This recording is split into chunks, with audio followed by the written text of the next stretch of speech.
Welcome to lecture 13 of Data 102. This is going to be the first of 3 lectures on causal inference. So causal inference is my favorite topic in this course, so I'm very glad that I can teach it. At the same time, it's a very broad topic and is an active area of research. It's a huge field.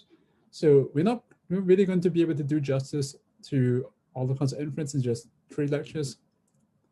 So all we can really do is to do a whirlwind tour. But hopefully, at the end of these 3 lectures, you have an appreciation for the broad outlines of how to think about causality in a rigorous fashion, as well as what are some of the pitfalls that people often fall into when they try to reason about causal inference without thinking too deeply. Okay, so now let me give you an overview of what is to come for this unit. Okay, so here's a unit overview. And I'm going to tell you what the main topics are for each of the lectures. In today's lecture, we're going to start slow and focus on just problems of associations. And we're not going to define causality too rigorously yet. Okay, so there's some really fun topics in here. And then in lecture 14, we're going to move to randomized experiments. So randomized experiments are often known as the gold standard for causal inference. And we're going to say why. And we're going to set up some formalism that allows us to reason quantitatively about causal inference. Okay, but we can't always do experiments. Oftentimes, it's just not feasible to run such an experiment. So we have to work with observational data, which means that data that's collected just by observing and not experimenting. Okay, so there are many techniques on how to try to reason about such data, and that will be the topic of lecture 15. Okay. Now let's take a more in-depth look about of today's lecture. Okay, so what's going to happen? So first, we're going to talk about correlation and causation. So correlation is not causation, and we're going to talk about some examples. We're going to have this discussion with Professor Mike Jordan about examples of where this happens, and it can be kind of amusing. And then we're going to talk about this other topic called spurious correlations. Okay, so it's not exactly the same as mistaken correlation for causation. All right, and now, once you observe some correlation or association, we can try to explain it. And there might be very many different ways of explaining this association. So we're going to talk about a few of these ways. And one of these ways is through having this latent variable that influences both variables that we observe. And this is known as a confounder. Okay, so this is a very important definition, and we're going to tell you what it is. All right, and next we're going to be a bit more rigorous and tell you ways of how to quantify association. Okay, so all of these you probably have already seen before, so this is more like a review of what you've done in some previous classes. All right, and then we're going to talk about 2 statistical paradoxes. Okay, so the theme of this lecture is problems of association. So these are going to be paradoxes about how association that's observed in some perspective is very different from association from a different perspective for the very same data. Okay, so this is going to be Simpson's paradox and the red-blue paradox, which is a paradox in American political science. Okay, so I hope you look forward to the rest of this lecture. Okay, so I want to take a moment to invent some examples, and I'd like for you to kind of be a little participatory here if you can. I want to have each of you try to think, I'm going to take like 5 minutes and just pause and just have each of you try to think of an example where someone, it's easy to mistake a correlation for a cause. And if you just would kind of write it up in the chat box, and then maybe if I see some cool examples, I'll kind of highlight a couple of them. This is no test here. We're not trying to get everybody to do this, but just if you would, it might be fun. So just to kind of see this process, I invented one earlier this morning while I was preparing these slides. It's just a stupid little example, but is an example. So let's imagine that a Martian arrives on the planet Earth, and after a year of study of these humans, they announced the following discovery: there's a correlation between the wearing of a coat and having the common cold. Okay, so they see people wear coats and people have the cold, and there's this correlation. In particular, people who wear a coat have a higher probability of having a cold than people who don't wear a coat. Okay, So the Martian therefore infers that the wearing of a coat causes the common cold. Okay, so there's a typical example. Oops, I didn't mean to go ahead yet. There's a typical example of certainly a correlation. If you look at people not wearing coats, it's probably the summertime, or they're in the southern climate, and they're not wearing a coat, and they don't have the cold. And you see people, in northern climates or in the winter, and they're wearing a coat, and they often will have the cold. So it's a perfectly reasonable correlation to see. It's real, but it's surely not causal. So let's see. Let me just stop the share for a second and just see if I want to, let you guys throw some things. Ice cream sales. There's a wonderful one. Ice cream sales rise with shark attacks. That is fantastic. And obviously that's not causal, but obviously there's a correlation there. In the summer, people are at the beach, lots of shark attacks, and lots of ice creams are getting sold. Drinking coffee leads to shorter life expectancy. That's an interesting one. I don't even know if I believe that's a correlation, but it might be.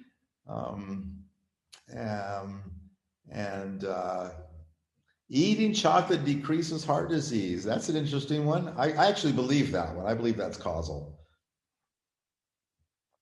Let me take a couple minutes. I want each of you just to spend a couple minutes trying to invent your own, okay? I'm going to literally pause for a couple minutes and try to invent kind of a relationship between a couple of variables that you really do see in the real world that is kind of ridiculously not causal. Oh, here someone is making fun of me. They're saying green jelly beans linked to acne. Yes, yes. Smokers die less from COVID. Huh. Smokers die less from COVID.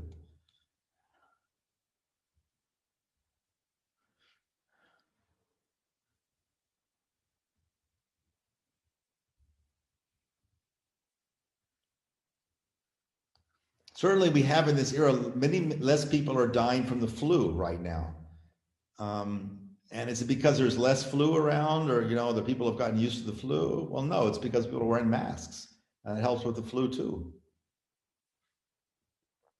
Smokers die less from COVID. It's probably because they go to the doctor sooner. There you go. I agree. That's a nice. Okay. Doing 102 homework is linked to longer life expectancy. All right. Very good. Aerobic exercise causes melanoma. Aerobic exercise is often done outside. And when you're outside, you're often getting, et cetera. And then someone says there's many examples of spurious correlations. I actually want to talk about that. I found that same website, tylervigan.com, and I'm going to show a couple of examples from there. So great. But those are a little different. Spurious correlations are not the same as mistaking correlation for cause. So I want to dig into that in a moment. I'm glad you brought that up. People who have 3 or more cars live longer. Great example. Lots of economic examples where there's this underlying variable of wealth and, privilege and whatever. And that is actually the causal explanation, privilege. And people make causal inferences based on not taking into account the underlying variable. Okay, and someone thinks that doing 102 lab is lower life expectancy, but you have to argue with the person who thinks that it leads to higher life expectancy earlier on. One of the two of you is right. Not wearing shoes makes you less happy. Not wearing shoes makes you less happy. I saw one somewhere which was that sleeping with your shoes makes you have a headache the next day. Sleeping with your shoes on makes you have a headache the next day. And the story there was that if you sleep with your shoes on, you probably had you drunk too much and you've passed out from drinking and you have a headache the next day from the drinking. It's not that the sleeping with your shoes on caused the headache. Earning over 100K a year makes you less happy. I don't know if that's true. Vaccines linked with autism, very good example. That might, though, be a spurious correlation, which again is a little bit different. All right. Gender causes a difference in grad school acceptance. Perfectly, yes. There's tons of good examples like that, where sociological differences or ethnic differences and all lead to spurious correlations, but also lead to real correlations, but are not causal. Fantastic to bring that one up. Okay, so we could go on. So let's stop there. If you want to keep typing in the chat room, that'd be fun. I'll save them away and look at them later. But let me now go back to my share screen and go back to the slides. Okay, so there was my example, and you guys had some even better examples. So okay, so here's another example that I got actually from Wikipedia. Europeans in the Middle Ages believed that lice were beneficial to your health. Okay, that seems strange. How could lice be beneficial to your health? Well, in the Middle Ages, people probably had a lot more lice in their body. It was, pretty common, for all kinds of reasons. Why? Well, since when you got sick, you would not have any lice on you. There would rarely be lice on sick people. Okay, and so the reasoning that they had was that people got sick because the lice left. So lice were keeping you healthy, and as soon as the lice leave your body, your hair or whatever, you would get sick. And that, says that, okay, that's causal. All right, now that's kind of weird. And what's the underlying, and we know that's kind of ridiculous, but what's the underlying causal explanation really? Well, the real reason the lice left is because they're extremely sensitive to body temperature. So if you get sick, your body temperature goes up, a couple of degrees, and the lice are sensitive to that and they leave your body. Okay, so non-trivial causal explanation, and you can totally believe that people would have believed that. Here's another example I found in one of my favorite places. So someone says to another huge study found no evidence that cell phones causes cancer. What was the WHO thinking? And so you may remember there was a moment where the WHO was saying, hey, we actually think that cell phones might cause cancer. And they weren't doing a very good job in that moment, frankly, looking at all the data and everything. And so this person is saying, hey, that was ridiculous. More and more studies are coming out that says that doesn't seem to be the case. The WHO messed that up. And the guy sitting down there says, hey, I just think they got it backwards. And he says, huh? He says, well, take a look. And he shows this graph here, which is that, from 1970 to 2010, the total cancer incidence goes up and it kind of flattens out. And then with a lag, the number of cell phone users goes up. All right. And this is a typical thing you would see if there was a causal relationship. Some curve goes up and then there's a lag and then some other curve goes up. All right. So he says, you see, there's so many problems with, the other person says, you're not, there are so many problems with that. He says, just to be safe, until I see more data, I'm going to assume that cancer causes cell phones. Okay. So this is fun and it's ridiculous. But it happens all the time, and somehow it's one of our problems in life. We have other problems in life, and I won't get into the politics of our problems right now, but this is one of our problems. All right, so that's kind of taking a real correlation that really does exist in the world and saying that it's causal. All right, and we're really good at that as human beings, at making causal assertions where it's actually not causal, it's just a correlation. But the other thing we're pretty good at is kind of pulling out spurious correlations and treating them as real. And that's different, right? Because, you can have a correlation which is real, but it's just not causal. Or you can have a correlation that's not even real. And this is more like the multiple testing kind of things we talked about in my early lectures. Okay, so correlations found in empirical data may not be real statistically, they just may be a fluctuation. All right, and so these fluctuations happen, and then people not only interpret them as real, as are one of our usual problems, but they find causal interpretations for them, which is even more worrisome. And so here indeed is this website that someone else pointed out, tylervigan.com. Highly recommend that you go there. This guy just looks around for pairs of data sources and puts them together and finds correlations. And here's one. There's a whole bunch of them. These are a couple that I kind of liked. He's plotting divorce rate in Maine against the amount of margarine consumed. And I don't know if that's in Maine or whatever. But anyway, there's a margarine consumed variable, and that's the black curve. And there's the divorce rate in Maine, and that's the red curve. And it's pretty amazing how close they track each other. That little blip around 2005, it's pretty convincing. These seem highly correlated, okay? And since they're highly correlated, the human mind sort of says there must be a causal story. And of course, there is no causal story here, but moreover, there's no real correlation. This is one of these multiple hypothesis testing situations where there was just by chance, they happened to correlate together, and there's probably no real correlation here. Now, if you want to argue about that, that would be interesting. Maybe one of you will actually dig into this problem and say there's a real reason this happened. Here's another one. The letters in winning word of Scripps National Spelling Bee, okay, the number of letters, I guess, in the winning word of the National Spelling Bee correlates with the number of people killed by venomous spiders. All right. So the number of deaths due to venomous spiders in all of these years from 1999 up to 2009. And so that, again, that's fairly striking. These curves are kind of going up and down, you know, surprisingly in lockstep. But, you know, there's not a relationship between number of letters in the spelling bee and the number of people killed by venomous spiders. That one I just not willing to believe. So this is a spurious correlation. And trying to find a causal story here would be fun, but not scientific. If we have found some association between two random variables x and y, the next step is to try to explain this association. Okay, and it turns out that there could be many different models or explanations for why the association is present.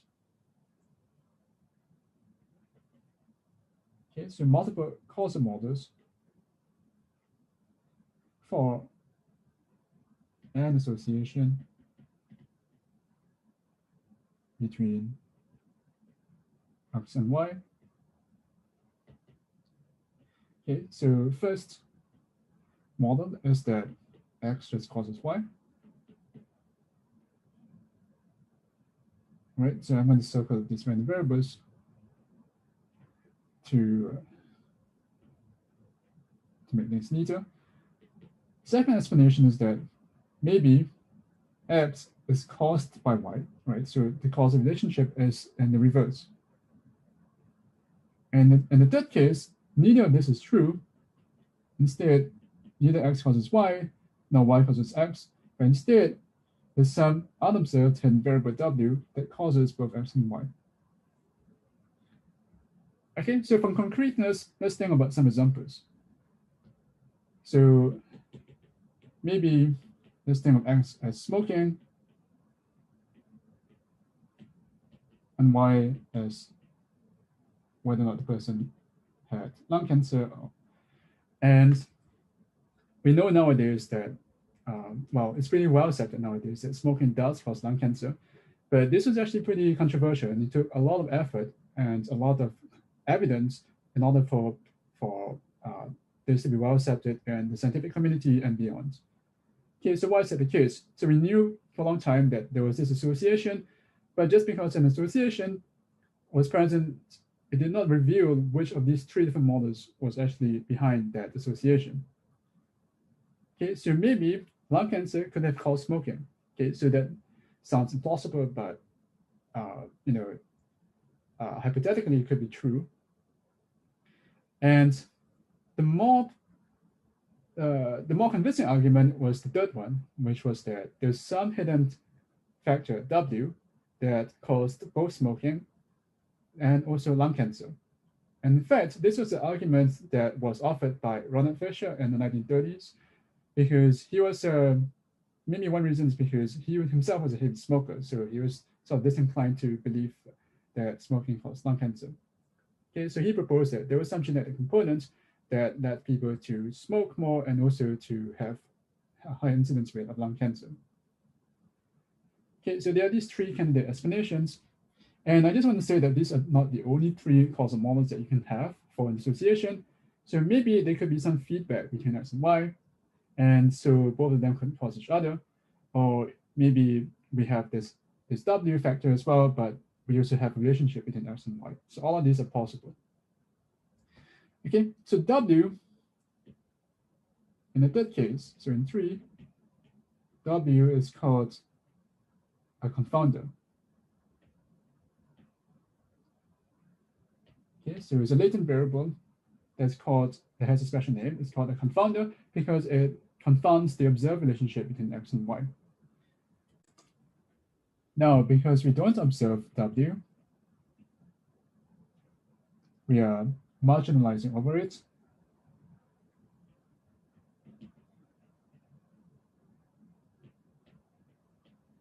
Okay, so we're doing this implicitly.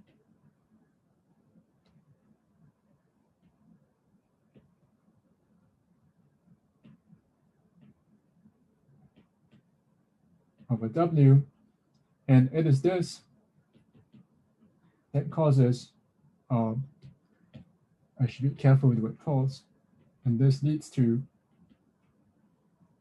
an association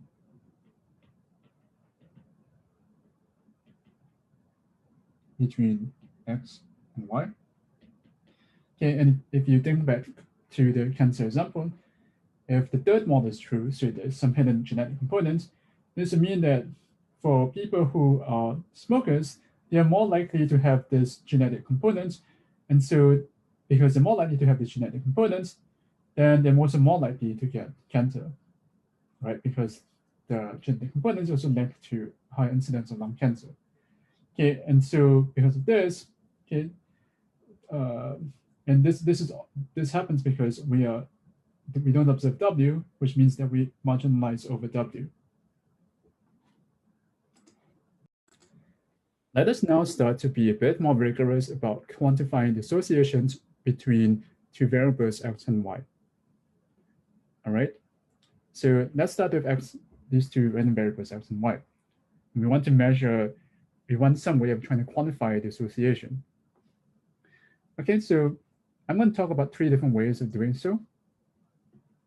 The first method is to use so-called correlation coefficients, right? And this is simply computing the correlation between X and Y. Okay, so the standard correlation has a name that's more specific. It's called the P13 correlation.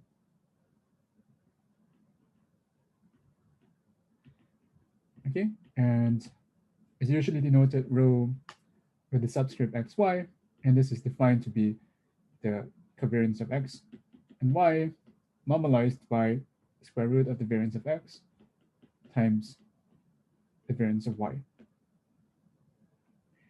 Okay, so this is something that you've probably seen before in the previous class.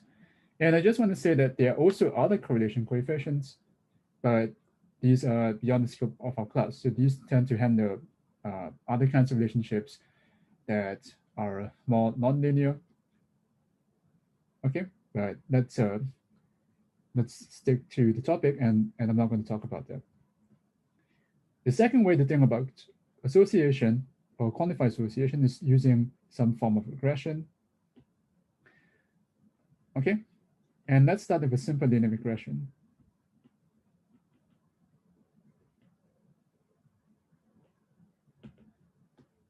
So what we can do is to write y is equal to alpha plus beta x plus epsilon, where we assert that the expectation of epsilon is equal to 0, and the covariance of epsilon of x is equal to 0. Okay, so here it's important to note that this is not a model. In GLMs, we learned about linear models and also other GLMs, and those were generative models with prescribed noise distributions, etc. Okay, this is not that. This is a way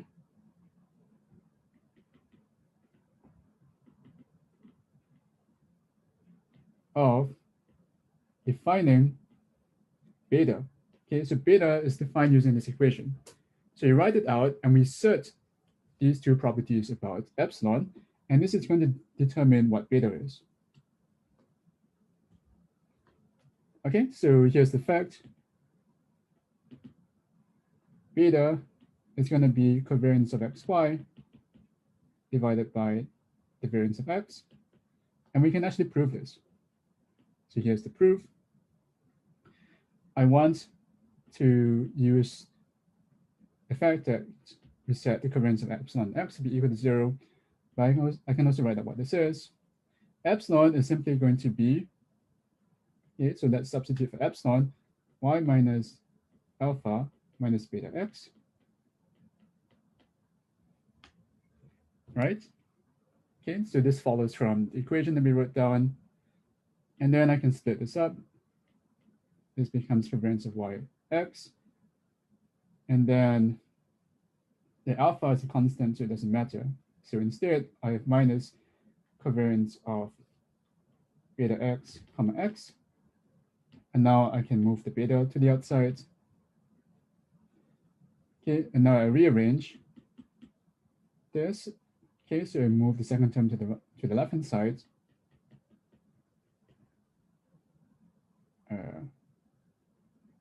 Is equal to covariance of yx. Okay, but this is just equal to the variance of x. And now I divide both sides by the variance of x, and I'm going to get the equation that I want. Okay, so we're done. Okay, so the takeaway is that we're specifying a linear regression that's so, right, not a linear model.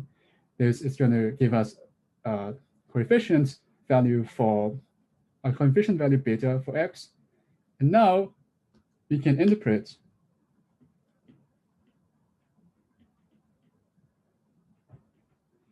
beta as measuring the association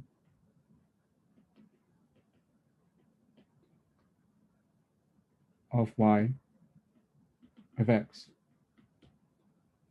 right? So if x varies, beta is going to tell you that y is going to vary, it's going to change by beta times x times delta x. And so if beta is larger, a small change in x is going to result in a bigger change in y. Okay, so this is why you can interpret beta as measuring the association of y with x. And sometimes people even go further and think of beta as the effect of x on y. Okay, but as we saw in the previous videos, just because there's association does not mean that there's causality. So there's some, you need to take that with a pinch of salt. Okay, so here's another fact.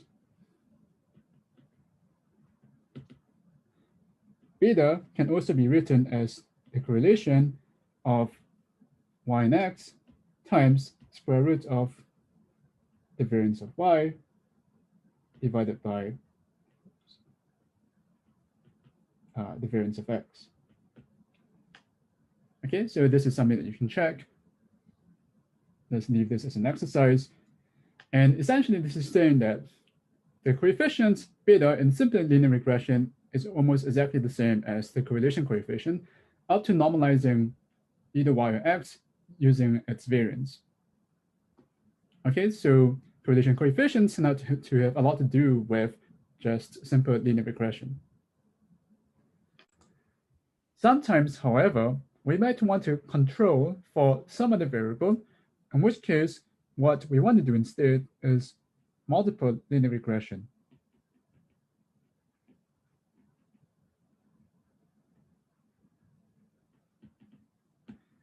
For instance, so here's an example. So y could be equal to income, and then x can be equal to years of schooling. And we want to measure the association of years of schooling and income, but at the same time, maybe what we want to control for is the country of residence, because we know that country of residence is also going to affect your income. And so then all you can do is write y is equal to alpha plus beta x plus gamma w plus epsilon. And again, this is not a model. Instead, we assert, as before, that explanation of epsilon is equal to covariance of epsilon with x equal to covariance of epsilon and w is equal to 0. Right? And by specifying these equations, we define beta as well as gamma and alpha. All right? And then we can interpret, so in the same way as before, we can get some formula for what beta is, and then we can interpret beta as the as a measure of the as a measure of the association of x and y while controlling for w. All right, and if you read some studies in social science, okay, people do this all the time. In economics, linear regression is everywhere. And sometimes people assert a causal relationship. So they say, okay, I fit this linear regression, and so now I can quantify the causal effect of x on y. But in order to make such a statement, we need to have further assumptions. Okay, and we're going to talk about some of these assumptions in some of the future lectures. Okay, but for now, the beta coefficient that we get out of this multiple linear regression is just a way of quantifying association. Okay, so I want to say that all of these measures that we've defined so far, you probably already seen in other classes, like data 8 or data 100, except that in those classes, you probably saw the version that involves sample points. And in this case, I'm writing this in terms of random variables. Okay, but it is really just the same thing. The third way of trying to quantify the association of two random variables is when x and y are binary. Okay, and in that case, we can use the 2x2 contingency table of x and y, because the contingency table is going to give us the entire joint distribution. Okay, so for columns, we have values of x. For rows, we have values of y. Okay, so this is just my convention. Sometimes people might use something else.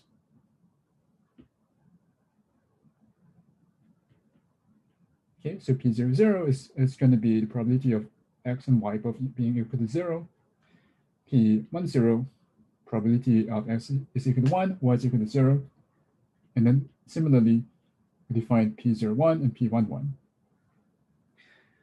All right, so now what can we do to determine or to measure the association? Okay, so there are a few different ways. The first definition is the risk difference. Okay, and this is defined. Okay, so this is also shortened to just RD, and this is defined to be probability of y is equal to 1 given x is equal to 1 minus probability of y is equal to 1 given x is equal to 0.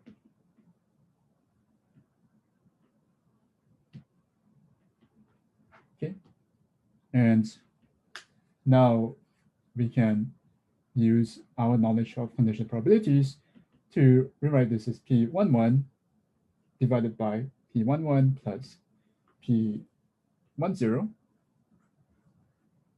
right? Minus P01 divided by P01 plus P00. All right.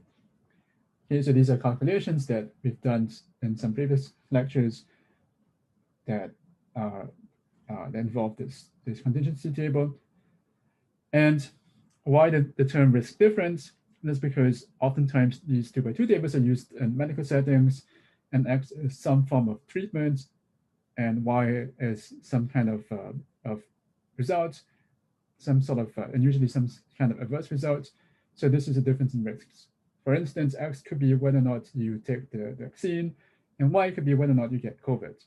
All right, so this risk difference would be the risk of getting COVID if you take the vaccine minus the risk of getting COVID if you do not take the vaccine. Okay, so this is one way of measuring association. Next way is the risk ratio, also denoted RR. And this is going to be the ratio of these two quantities rather than the difference.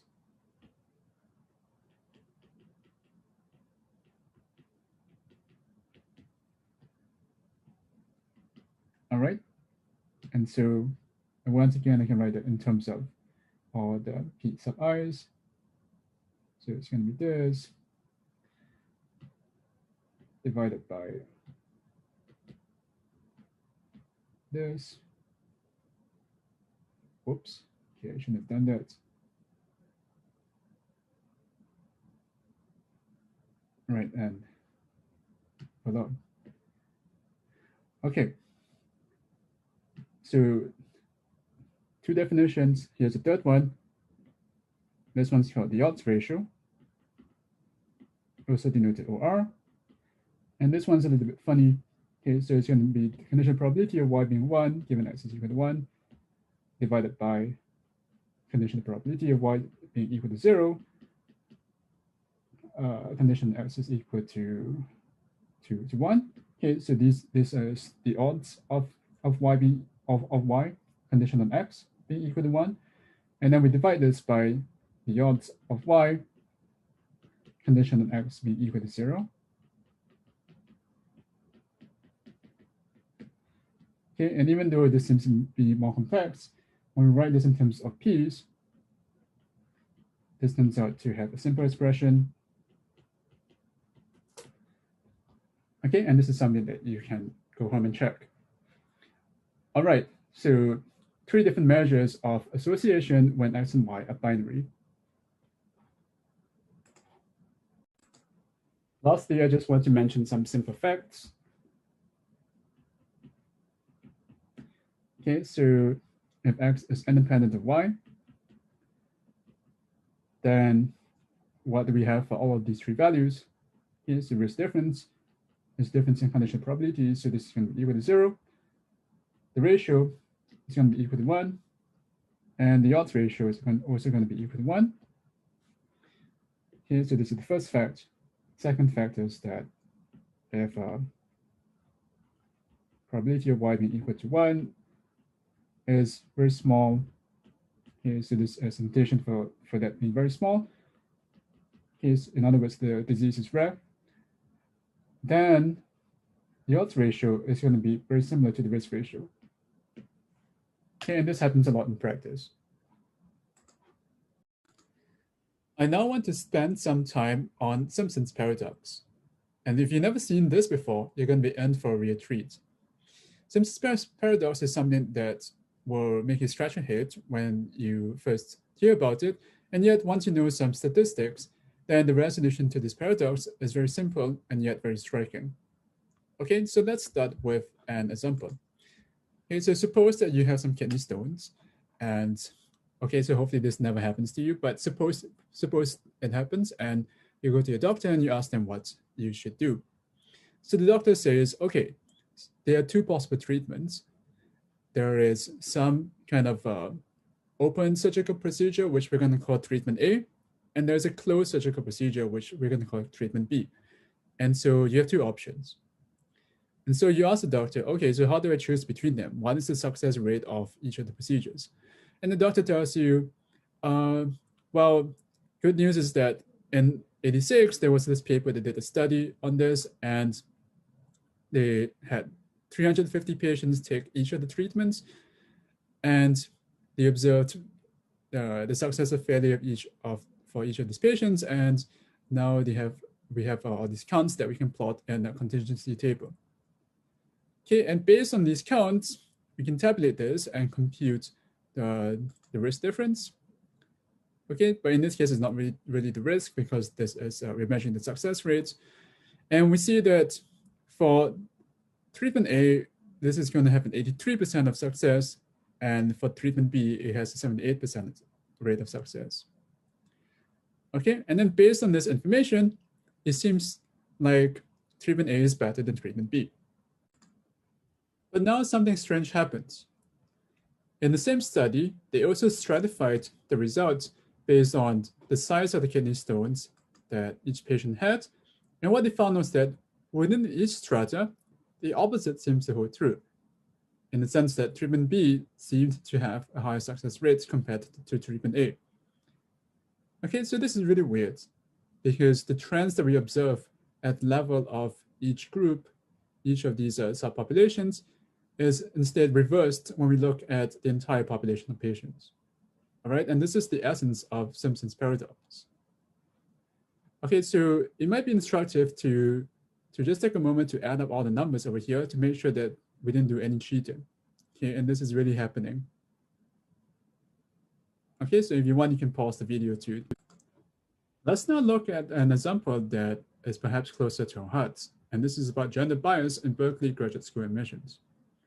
So the background is that in the early 70s, there was some suspicion that there was gender bias in the graduate school admissions. And so in 1973, Berkeley did its own study.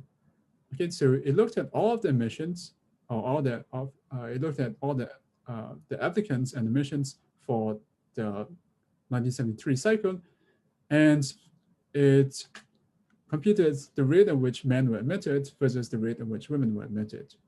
And it turns out that 44% of male applicants were admitted, and only 35% of female applicants were admitted. Okay, so this difference is pretty big, and it's unlikely that this is due to pure chance given the large number of applicants. So it seemed pretty damning evidence that there was gender bias in the graduate school admissions. Okay, so the school wanted to act on it. So the next step was to try to see which departments were the culprits, which of them were most guilty of gender bias. But at that point, something strange happened. What they found was that department by department, it seemed as if some of them admitted more men, some of them admitted more women. And so there wasn't really a clear trend of gender bias at the department level. Okay, so let's try to see this in terms of numbers. Okay, so I think so. These are the numbers for the 6 biggest departments, which are responsible for like a third of the admissions. And you can see that department by department, the rate of admission for men and women seems to be pretty comparable. And if anything, Department A admitted a lot more women compared to men, or a higher percentage of women compared to men. All right, so this again is an instance of Simpson's paradox, because the trends that we observe at the level of each department does not hold when we look at all the applicants at the same time. Okay, so if you like, you can spend a few moments thinking about why this happens, right? And about Simpson's paradox in general. Okay, so how do we resolve this paradox? Okay, so I'm going to tell you the explanation next, but if you want to figure it out yourself and you have the satisfaction of doing it yourself, you're very welcome to pause the video and do so. Okay, so what's going on? So in terms of this particular example, the explanation that was given was as such. Okay, so it turns out that women tended to apply more often to departments that had lower admissions rates, or that were more competitive, in other words. Okay, so in 73, this happens to be, for instance, the English department, as opposed to other departments like engineering, which were less competitive at the time. Okay, and this meant that even though at each department the rate of admission was similar for men and women, still, because women tended to apply for these more competitive departments with lower admissions rates, in total, the admission rate for women was lower. Okay, so now let's try to take a bigger picture look. Let's go back to the example for the kidney stones. Okay, and here I'm reproducing the table on top right, and I'm drawing this plot over here to try to give you, to illustrate what's happening. Okay, so let's try to interpret this plot. The orange line corresponds to treatment B, and the blue line corresponds to treatment A. The vertical axis corresponds to the percentage of success of the treatment, and the horizontal line, or the horizontal axis, corresponds to various percentages of patients with small kidney stones. Okay, so when the percentage of small kidney stones is 0, we're observing just the patients with large kidney stones. And we know from the table that 69% of patients with treatment A have yeah, the success rate for patients with treatment A in this population is 69%, and the success rate of treatment B for these patients was 73%. Okay, and in comparison, for patients with small kidney stones, so this corresponds to the right endpoint of these two lines, the success rate was 87% and 93%. Okay, so this shows you that treatment B is better than treatment A for every percentage, for every vertical at every time you do a vertical cross section, right? So you fix a given percentage of patients with small kidney stones, treatment B is going to be better than treatment A.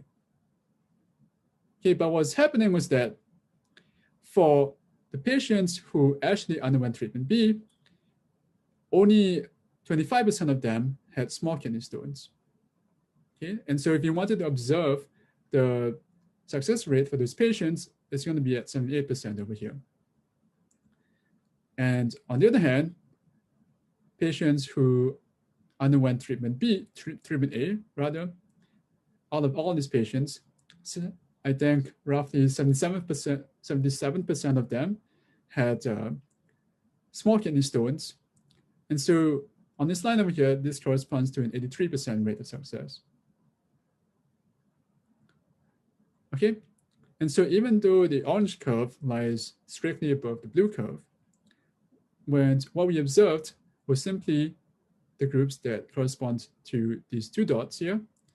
And so it seems like the success rate for patients who had treatment A was higher than that of patients who underwent treatment B. But that's because the composition of the patients of the two, of these two, that underwent these two treatments is very different. Okay, so this diagram over here, I think is known as a BK plot. Okay, so this was introduced by some people whose names I forgot. And hopefully this gives you a graphical representation of what's happening with Simpson's paradox. All right, so here's another way of trying to explain Simpson's paradox. Okay, so let's make some, let's use some notation. So here I have three variables. I'm going to try to say what this means in terms of our kidney stones example. So Z is going to be an indicator for being treated with treatment B as opposed to treatment A. Y is going to be the outcome, which is going to be 1 if the treatment is successful and 0 otherwise. And W is whether or not the patient had small kidney stones. Okay, so what's going on? So this diagram is supposed to represent conditional probabilities, right? So W, how does W affect Z? Okay, so if W is equal to 1, so you have small kidney stones, then you're more likely to be treated with treatment A. All right. And then at the same time, if you have small kidney stones, then it's more likely that your treatment is going to be successful. All right. And this is just in terms of conditional probabilities. And this is something that you can actually compute by yourself. And finally, this arrow here is going to be compare the conditional probability of success given treatment B versus treatment A. And we know, based on the table, that for any value of W, so whether or not you have small stones, kidney stones, or big kidney stones, having treatment B as opposed to treatment A is again going to increase the rate of success. Okay, so hence these numbers here, minus plus plus. But even though this arrow was a plus, there's a link here between Z and Y, right? Because when Z was Z being 1 was correlated with W being equal to 0, and W is equal to 0 is then correlated with a lower success rate. Okay, and it turns out that this part over here had a larger effect than this part over here. Okay, and that is another way of trying to explain Simpson's paradox. All right, and now I just want to say that Simpson's paradox, so we've introduced it in the case of binary random variables, but it actually applies much more broadly. Okay, so here I'm giving you an example, an illustration of Simpson's paradox for continuous random variables. Okay, so I took this diagram from Wikipedia. Okay, so I think it's a very good diagram. And over here, what we're seeing is that if you restrict yourself to each of these groups, you have an increasing trend. But then if you do a regression of all the points at the same time, so you regress y and x for all the points at the same time, the regression line that you observe is going to be sloping downwards. All right. And now to just give you some interpretation, right? So here's something I concocted myself. So to make this sound reasonable, so suppose the x is going to be equal to the years of employment for some employee, and y is going to be the salary of that employee. And now the color is going to correspond to different occupations. So for the blue guys, these are all CEOs, and the red guys are all janitors. Okay, and so within each occupation, the longer the person is employed by a company, the higher the salary of the person is. Okay, and this holds both for CEOs and also for janitors. But if you look at all of the employees at the same time, it turns out that we have this trend that it seems like salary is negatively correlated with years of employment. But that's simply because janitors turn out to be employed much longer compared to CEOs. So, if we follow the points as such, we're going to get this negative trend. I just want to return to the example of kidney stones and say that this is actually something that will happen, perhaps happens a lot in practice. Because what happens is that oftentimes when we have patients that are sicker, we tend to give them treatments that are more aggressive or more expensive. And then if you look at the final statistics, it turns out that these more expensive or aggressive treatments are less effective compared to perhaps simpler treatments. But this may actually just reflect the fact that sicker patients tend to have worse outcomes in general. Okay, so this is something to bear in mind when you look at data that looks like this. Let's now talk about the relationship between Simpson's paradox and causal inference.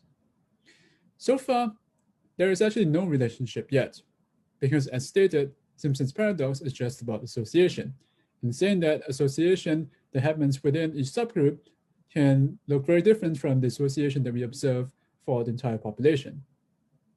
All right, and this is also reflected in the diagram that we drew. So this diagram so far does not reflect any causal relationships. It simply reflects the conditional probabilities of the data that we observed. Okay, so you can think of this as a Bayesian graph that we learned about in some of the previous lectures. However, we still sort of want to use our knowledge to reason about what decision to take. And I would argue that based on the evidence that we have, it's sort of intuitive that treatment B is the right option, right? So treatment B is the one that appears better after you stratify on the size of the kidney stones. So let's try to reason about why. Okay, why does it seem more intuitive to choose treatment B? And I would say that the reason why it's more why we want to choose treatment B is because we know something more about all of these relationships. Okay, so we can reason about the causal structure of our three variables in terms of chronology.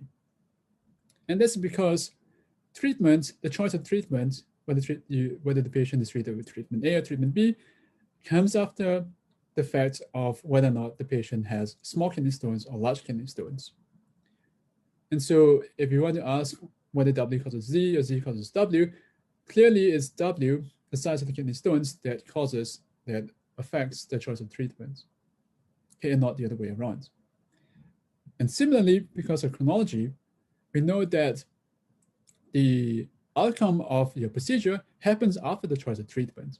Okay, so the arrow from Z to Y also points in this way, right? And in the same reasoning, the arrow between W and Y also points from W to Y. Okay, so not only is the structure a Bayesian graph, it is also a causal graph.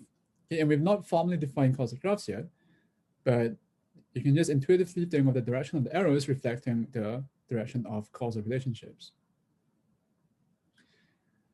All right, and so now that we know that this graph over here reflects causal relationships, if we condition on W, the kidney stone size, we can think of this as removing the influence of this variable, right?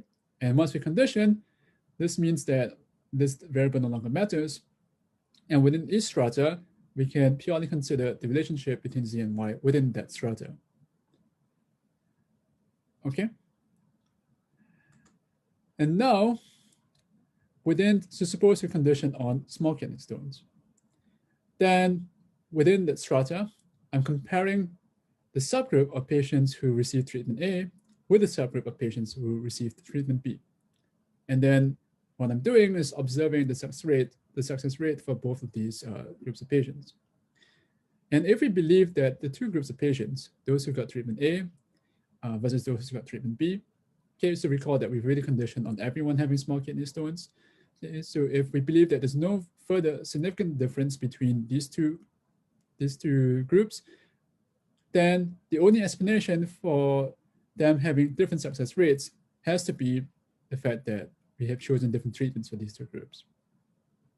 Okay, and because it turned out that the group that received treatment B had higher success rates, then this should imply that treatment B actually works better than treatment A, and that this difference in success rates is not due to some other factor that we did not observe. Okay, so implicitly, by making these assumptions, we sort of justify our reasoning for why, based on the data that we see, treatment B seems to be a better choice than treatment A. Okay, but of course, this relies on this assumption of not having some significant unobserved variable, and that assumption may not actually hold. Okay, and we can sort of reason about this in the case of this gender bias example that we also saw. So within each department, the admissions rates for men and women are similar. And to argue that based on this, there is no gender bias, sort of implicitly makes the assumption that the competency levels of the male applicants and the female applicants are comparable, right? So there's no, apart from gender, there's no significant difference between the male applicants and the female applicants for any given department. Okay, but again, this is some assumption. Okay, so it's possible that for a given department, the female applicants are actually more competent than men. And so even though we observe the admissions rates to be similar, this actually is unfair because if the women are more competent than men, then the acceptance rate for them should be even higher than that of men. Okay, but we don't know this. This is just a possibility. And so you can see that there are lots of complications when trying to reason about causality. Okay, so in the next two lectures, we're going to try to be a lot more formal about this. Okay, so right now this discussion is giving you a teaser for what is to come. In the last part of today's lecture, I want to talk about the so-called red-blue paradox, which is yet another example of problems with association. Okay, and so this example here is discussed in a book by Andrew Gelman. So it's very interesting, and if you like, you can read more about it in his book or on his blog or some other places on the internet. Okay, so let's start with a quote by Tucker Carlson from 2007. Okay, so maybe he's not everyone's favorite person, but let's try to read this quote. Okay, so just take a few moments to read this quote. And what he's saying is that in comparison to what people used to believe, Democrats actually are more popular with rich people. Okay, so they are the party of the elites. The people who are richer tend to vote more often for Democrats, and people who are working class or don't earn so much tend to vote Republican.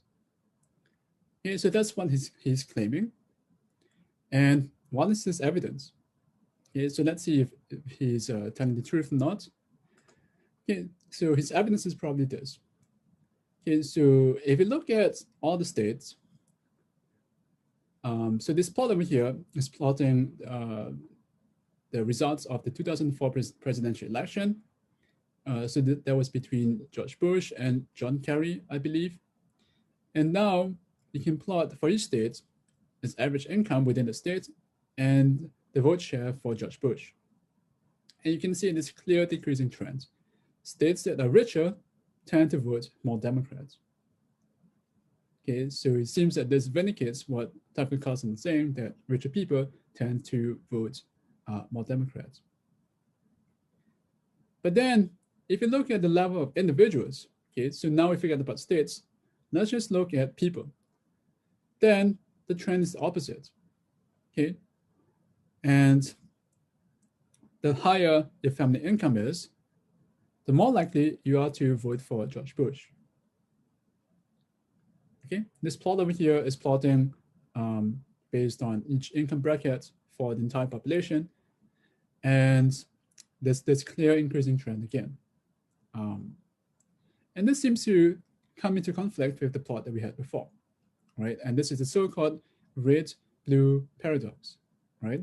Which is that rich states tend to be blue, but rich people tend to be red, okay? So this is really weird. And let's try to figure out what's going on. Let's now try to resolve this paradox. To do so, let's look at this plot here. So I'm plotting three line plots, and each of them corresponds to one state.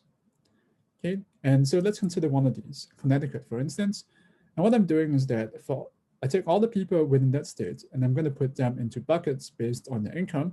And for each bucket, I'm going to compute the probability of voting for Bush for all the people in that bucket. Okay, so I think this was survey results from 2004, which is why Bush was on the ticket. And you can see that there's a clear increasing trend, similar to the plot that we had on the previous slide.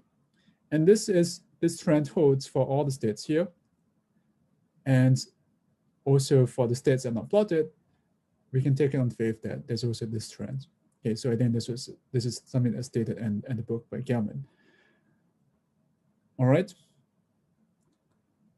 And so, on the other hand, if you take the averages over all the people in that state, we're going to see something that's very different. Okay, so here I'm going to give you a plot from a different year, but the trends for people within each state is still pretty similar. All right, and here you can see that the black points, the black dots here, denote the averages over each state. So we're averaging the income over all the people in Mississippi, and we're computing the vote share of Republicans within that state. Okay, so we do this for Mississippi, we do this for Ohio, we do this for Connecticut, and then we get this decreasing trend and the black dots here. Okay, so this is all to say that the two trends that we observed, the decreasing trend for states and the increasing trend for people within each state, is actually compatible. Okay, so these are not incompatible statistical observations. Okay, so what's the problem here? The problem is when we try to use one trend to try to infer the other trends. Okay, and this is the so-called ecological fallacy, which is what Tucker Carlson is doing in this quote. Okay, so this is where we have some inferences about the group, right? So in our case, states, what happens at the state level, and we want to use this to make inferences about people. Okay, and this cannot be done because, as we saw, the trends can be in opposite directions. Okay, so the fallacy is not a fallacy of the data, it's a fallacy of interpretation. And I just want to say that this ecological fallacy is not just restricted to, so it actually happens very often in social science studies. And the correlations that we saw at the state level, okay, so this correlation, this negative correlation that we saw is a so-called ecological correlation because it deals with points at the group level. And even if the trends are in similar directions, there's another problem that could arise, which is that correlations that we compute at the group level, the so-called ecological correlations, are usually a lot bigger than what they should be. Okay, if you're trying to infer things that happen at individual level. And that is because even if they happen in the same direction, when you take averages, this removes a lot of the variation, right? So this entire cloud of A's goes to this point, the entire cloud of B's goes to this point, and so on and so forth. So then when you compute the correlation coefficient, it becomes a lot larger because there's a small spread around this line. Okay, so this is something to be aware of. And so you should be skeptical of conclusions that are drawn from trends that involve groups.